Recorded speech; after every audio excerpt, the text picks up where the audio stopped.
Hey, I'm Alex Radical from Board Game Co. I'm Professor Meg. And today we are reviewing the Morrison Game Factory from Post-Curious Games. Are they Post-Curious or Post-Curious Games? I think just Post-Curious. Post-Curious. I think I always do that for every game. Every company is games. Because half of them are. The other half I just say Post-Curious Games. That's Studio. Yeah, that's what it is. Anyways, the Morrison Game Factory from Post-Curious. This is a spoiler-free review of an escape room game. If you want to avoid anything at all, period, full stop, then skip the review, because this will be spoiler free. This is not going to follow the normal format for reviews. Before you leave, spoiler free, I would recommend it. That's a good point. Before you leave, I would recommend this. That's fair. If you like them and you don't want to hear spoilers, I do believe it's worth it. Just to be clear, there are no spoilers in this review, but words and emotions and things might be conveyed that in some way give you more clue as to something than just seeing the box and the components alone. So it is spoiler free, but if there's vibes dropped in this review, I'm sorry, the vibes are dropped. So that's kind of your warning, but also still spoiler free, and also she recommends it, and I guess so do I. So let's just do that, and now let's go ahead and dive into the review.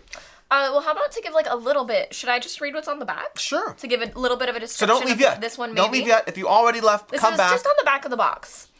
The Morrison Game Factory is a narrative puzzle adventure based in a board game factory full of mystery.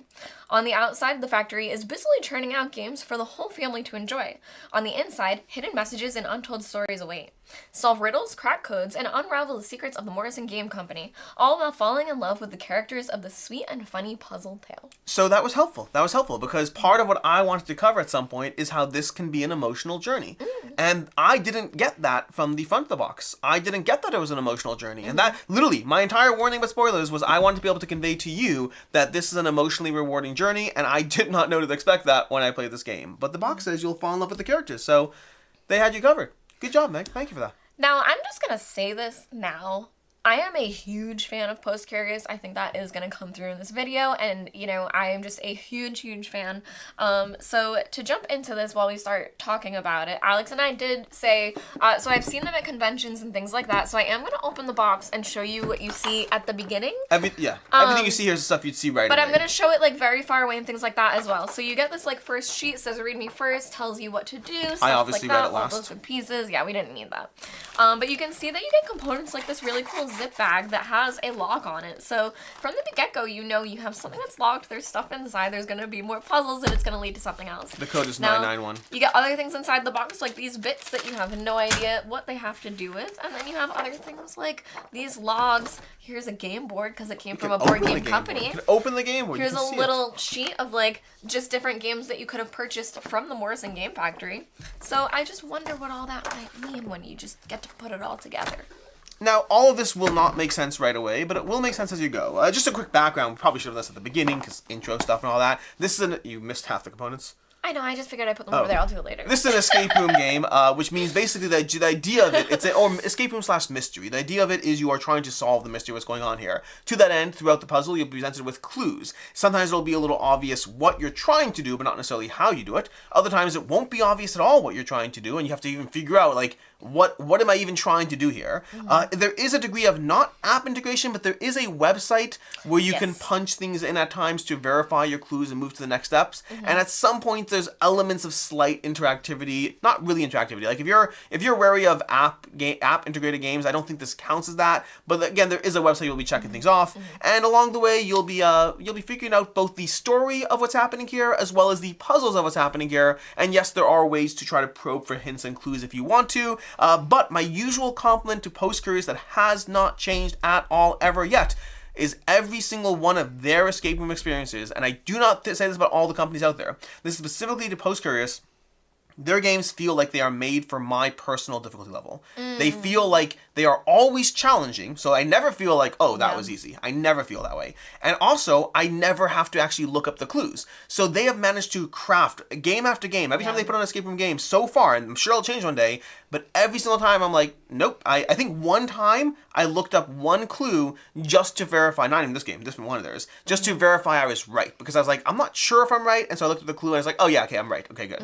Long story short, I needed to know if I was right. Whatever. Either way. Anyways, we're not going to focus on that. The point is, their escape rooms are including... Everyone just clipping you saying, I needed to know I was right. No. I know. In order to move on to the next thingy, I had to be sure I was right about the first thingy. I'm just teasing. Whatever. It's all good. Point is, that their escape rooms, the first compliment I'm going to give this is their games, including the Morrison Game Factory, feel like they are the difficulty that you feel challenged and rewarded when you do so, but not so difficult that you have to look up clues, which many escape room games have that, and I don't even fault them for that. It's hard to make a game based on everyone's skill level, and it's also going to depend who you're playing the games with, because I generally recommend their games most escape room games, including Morrison Game Factory, at usually 2 or 3 players. 1 player means you lack somebody else to bounce ideas off of, and you lack that extra set of knowledge in the room, and once you get above 3, it's always just a bit more of a mess trying to share components. I usually think 2 is best, sometimes 3, and that's kind of so far just general thoughts and impressions so far. And I would say if you're a solo player, you would really enjoy it as well if you normally game alone. Yeah. I echo Alex's thoughts completely. I think that I will caution that I do believe they are difficult puzzles. I think they are challenging, and some of them you may want to give up on. So I would caution you that if you're not someone that normally enjoys puzzle games, you may not want to play this, because I do think they are pretty hard.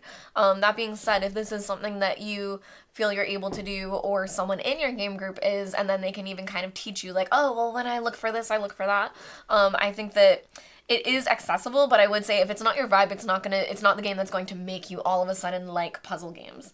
But I do think it's very, very cleverly done, and I think that this one in particular, out of the post-curious games, has a lot of heart to it. We kind of talked about it where it has emotion, and it kind of has a way for the game to communicate with you. And I think it did it in a way that really brought me in, and not only pulled me away from like the puzzle making side of my brain, but to the point of like, I care and I want to find the answer, and I also want to resolve this. So I think out of a lot of their games, this one does very much stand out to have a lot of heart in it, and I think it was just very, very well done. Yeah, I agree. I think definitely check out Molt, which is Ministry of Lost Things. I think that was my second, not favorite of theirs, but the second most emotional. There's definitely some emotion, some storytelling, and some character building going on there, but I do think Morrison Game Factory by far has me the most invested in the characters, and this is the most emotional of the games for me, in a good way, in a way that did not detract from the puzzles, but just added to the story. Like, I want to share this experience with others, not the game. I want to share the experience with other people. I think it really pulled you in both mechanically with puzzles that are hard to solve and not easy, but not so hard that you often need clues, or at least for me for the most part, and then the emotional journey. Something else for me that I really appreciate and love about the post-curious games is that not only what I'm going to say for this game, but for all of their games, I believe they use puzzles that I think are certain types of familiar things, like we'll start noticing it's like a language puzzle and things like that.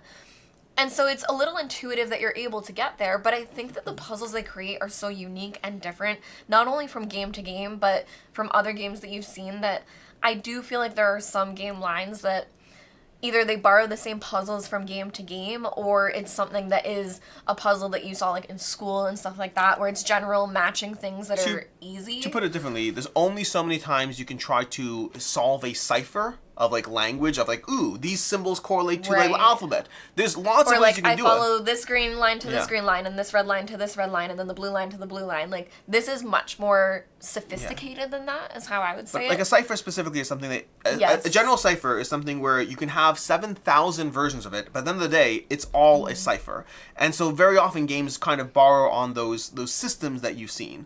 And their games in general, including the Morrison Game Factory, don't feel as reliant on patterned problems to solve. All the puzzles feel very unique. Yeah. Anything you did not like about the experience at all? I don't like when it ended. That's a fair answer. I think the one thing that I will say about these types of games that is very difficult to engage with is that they are almost one-time use.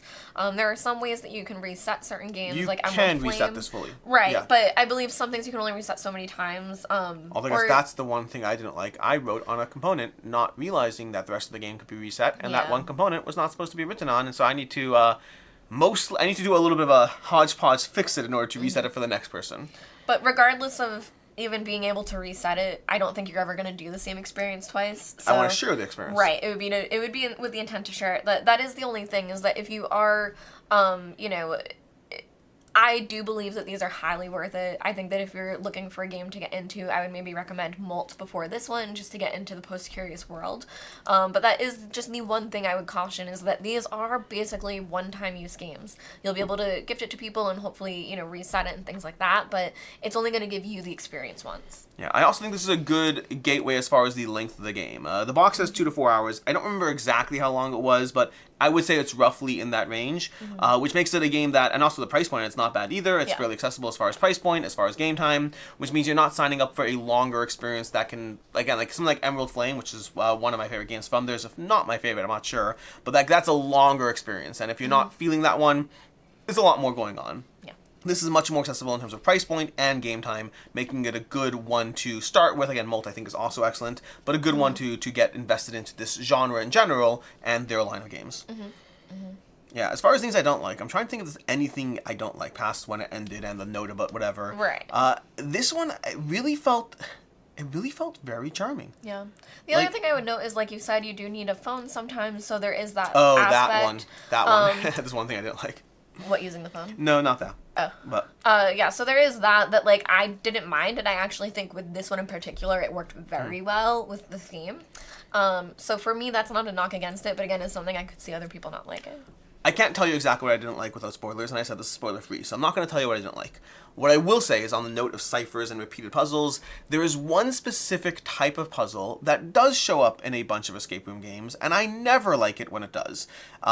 Without getting too much into it, and it is in this game, despite most of their puzzles being kind of innovative, there's one puzzle. I'll see if you can figure it out. There's one type of puzzle that I personally feel isn't about the intellectual solving of it so much as the tediousness of being right about how you solve it. To put it differently, if I know that I have to throw a ball into a specific basket and I have to keep trying to do so, I didn't solve that I have to do it. I just had to get it right.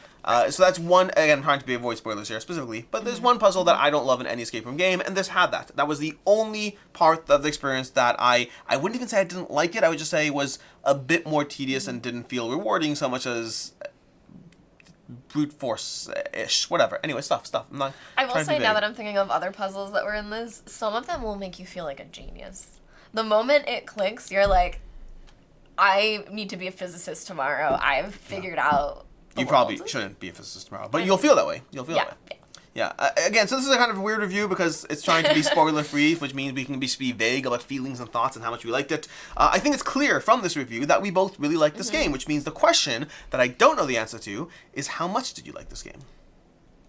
Okay, so... You're either going... It looks like you might be going higher than I thought. Yeah. I'm going to rate this game at a 5. I'm going to give it a solid 5. And I almost don't want to get emotional when I say it, but I love these games. And I'm a huge fan, again, of, the feeling it provides, everything that it gives for you. Anything that I said against it, the one-time use and things like that, hey, I don't care. For me, it was worth it. And the reason it jumped for me, the reason it gets a 5, is that based on the cover, based on the description, you're getting a board game from a game factory, I wasn't that excited. I have been excited for a lot of their games, and I don't always get excited to try them, and then I usually get very engaged. This one, I did not think I thought it was going to be fine, good puzzles, whatever. And then I was so emotionally attached. I cared more about the story than even getting the puzzles right. I cared more about the thing that was going on and making sure that was okay than any of the puzzles in it. So this one, even more than Emerald Flame or something for me, made me care about something I did not plan to care about. Yeah, I think for me, I'm coming in at a 4.5 out of 5. I don't think the 5 is crazy. The only thing, when I think of this, and honestly, escape room games in general are the only thing that kind of break my normal ratings descriptors. I always have these scripts at the bottom because a lot of them are based on my desire to play them again, which inherently isn't true for an escape room game that you can't properly play again. So I think of these more in the class of, would I play this exact similar but slightly different thing? So again, slightly breaking in that sense. The only thing that holds it back at all for me is I do think the length of the game does, as much as it makes it more accessible and as much as I think it's a pro in some areas, I think it didn't have the length of the experience for me to be as involved in as some of their other games, which is again not a complaint. I just when I think of like things like the Emerald Flame and how involved I was in the entire experience, this didn't last long enough to get me there. And so that's the only thing that's a holdback on how much I enjoyed it, but it is nearly perfect otherwise. The puzzles are amazing. The journey is incredible. I think the journey is better than the Emerald Flame. I do think that. If you're looking at just purely the journey alone, it is better than the Emerald Flame. The Emerald Flame, I think, has better puzzles and some beauty. Like, if you're talking about... This is not a review of the Emerald Flame. We'll talk about the Emerald Flame another time. Anyways, we should. I don't think we've reviewed the Emerald Flame, have we? I think we should. We should review the Emerald Flame. We'll review the Emerald Flame. It'll also be equally vague and a lot of gushing, so you can skip that review now. Anyways, but yeah, the Morrison Game Factory, it's a 4.5 out of 5 for me. 4.5 out of 5 for me, but I don't think your rating's crazy at all. Yeah.